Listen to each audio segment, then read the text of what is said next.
अपने सामने खड़े आदमी को देखकर अहान गुस्से में नजर आने लगा।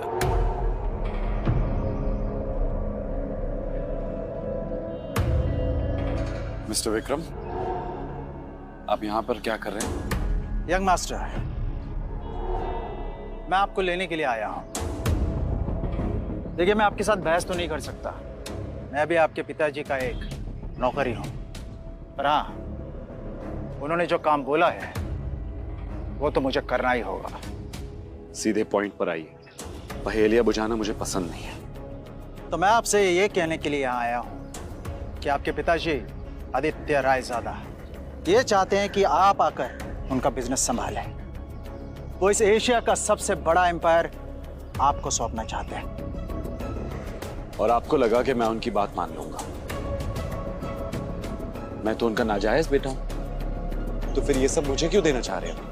फिर जब मेरी माँ बीमार थी और मैं उनके पास मदद मांगने गया था, वो तो मीटिंग में बिजी थे ना। और उसकी वजह से आज मेरी माँ इस दुनिया में नहीं रही, और इसके लिए मैं उन्हें कभी माफ नहीं करूंगा। तो बेहतर ये होगा कि आप चले जाइए। अहान के इस बात पर विक्रम ने एक लंबी सांस ली और फिर कहा, यंग मास्टर, आप तो जानते हैं आपके पिताजी कितने जिद्दी हैं। वो आपको वापस लाने के लिए किसी भी हद तक जा सकते हैं, किसी भी हद तक। उनके सामने कोई औकात नहीं रखता। वो जब चाहे, जिसे चाहे, जहां चाहे पल में मिट्टी में मिला सकते हैं। जो आपके साथ हुआ उसे भूल जाए और रायजादा ग्रुप को अपना ले। रायजादा तैयार है आपको वो सब कुछ देने के लिए जिसके आप हकदार हैं। अहान ने जैसे अपना आखिरी फैसला सुनाते हुए कहा, आप यहाँ से चले जाइए विक्रम, और जाके बता दीजिए कि मुझे उनकी दौलत में कोई इंटरेस्ट नहीं, और उनकी सारी दौलत भी मेरी माँ को वापस नहीं ला सकती। और हाँ, ये बात गलती से भी बाहर नहीं आनी चाहिए कि मैं रायजादा खानदान से हूं और रायजादा ग्रुप का मालिक मिस्टर आदित्य रायजादा का बेटा हूं। चलिए।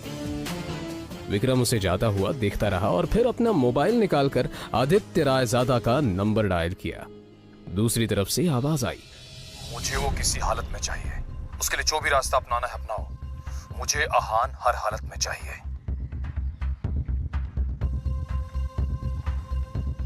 यंग मास्टर, आपको आना ही होगा। इधर अहान कुछ ही देर में अब अपने घर पहुंच चुका था।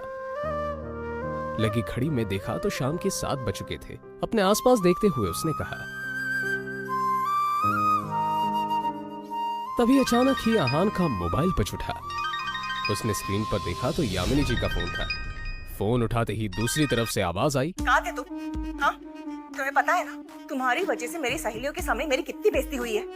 और तुम्हारा फोन क्यों नहीं लग रहा है? हाँ, मैं अभी घर वापस आ गई हूँ। ये बताओ, तुम्हारा फोन क्यों नहीं लग रहा है? माँ जी, शनाया को लेने गया था, उसका फोन। तो फोन दो उसे, उसका फोन भी नहीं लग रहा है। लेकिन माँ जी, शनाया तो मेरे साथ नहीं आई। पर अभी तो तुमने कहा कि तुम उसे लेने गए थे। हाँ, मगर वो अपने किसी क्लाइंट के साथ। अहान का इतना ही कहना था कि तभी यामिनी जी उस पर चिल्लाते हुए बोली, रात होने को आई है और तुम कह रहे हो कि वो किसी क्लाइंट के साथ है। तुमने कुछ गड़बड़ की होगी, इसलिए तुम्हारे साथ वो आई नहीं। अच्छे दामाद तो तुम बन नहीं पाए, कम से कम अच्छी पति तो बनो। तुम्हारे पास 1 घंटा है, किसी भी तरह शनाया को ढूंढकर इस घर में वापस लाओ। अहान ने शनाया का नंबर डायल किया तो वो नहीं लग रहा था। अब सच में उसे शनाया की फिक्र होने लगी थी। Come on, Shanaya, pick up the phone. वो लगातार शनाया को फोन लगाता रहा मगर उसका फोन नहीं लगा। अब परेशान होकर अहान बाहर निकला। अहान के बारे में भले ही मल्होत्रा को नहीं पता था, मगर अहान देव मल्होत्रा के बारे में कई बार शनाया के मुंह से सुन चुका था कि मल्होत्रा उसका पुराना क्लाइंट है और उसका एक नाइट क्लब भी है।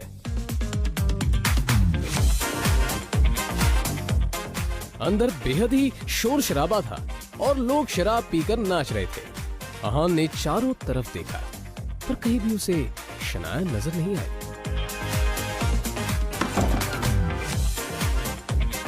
तुम यहाँ, तुम्हारी हिम्मत कैसे यहाँ आने की?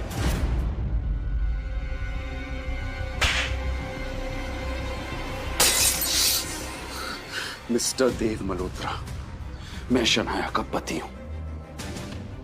जी तो कर रहा तुम्हें अभी के अभी जान से मार दूं, पर मेरे हाथ बंधे हुए हैं क्योंकि शनाया को तुम पर बहुत भरोसा है। अब तुम्हारे साथ क्या करना है ये शनाया ही डिसाइड करेगी। आउट।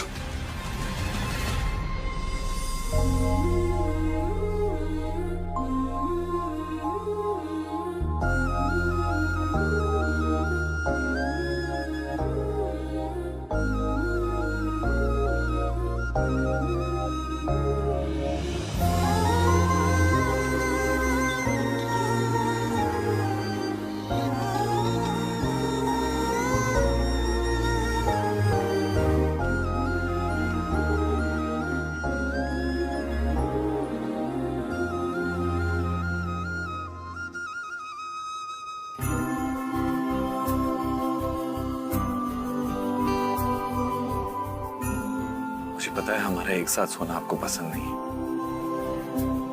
पर आज रात आपको इसी कमरे में सोना पड़ेगा। आप ऐसी हालत में नहीं हो जो मैं आपको अकेला छोड़ दूं।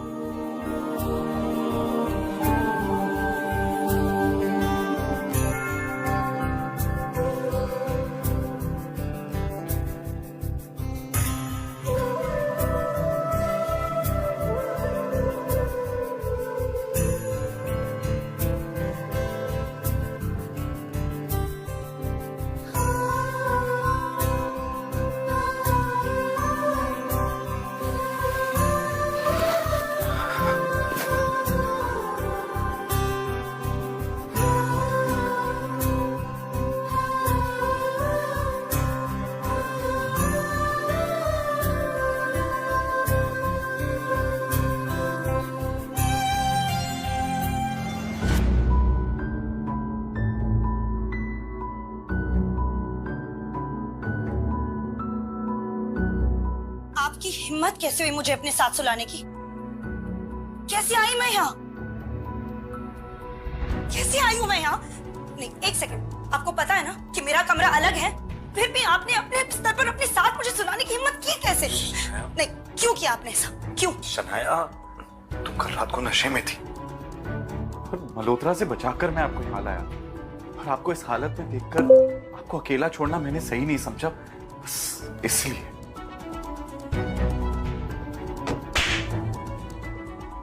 अब शनाया को बीती रात की सारी घटना याद आ गई, जब देव मल्होत्रा ने उसके ड्रिंक में कोई दवा मिला दी थी और फिर उसका फायदा उठाना चाहा था। मुझे याद आ गया कि मेरे साथ कल क्या हुआ था। पर अगर आप ये समझते हो कि आप इस बात का फायदा उठाकर मेरे करीब आ सकते हो, तो ये दिमाग से कंप्लीटली निकाल दो। आपके चक्कर में मुझे याद ही नहीं रहा कि मुझे कितना जरूरी काम करना था। इस मल्होत्रा का तो कुछ करना पड़ेगा। मुझे पता ही नहीं था कि ये इतना घटिया इंसान निकलेगा।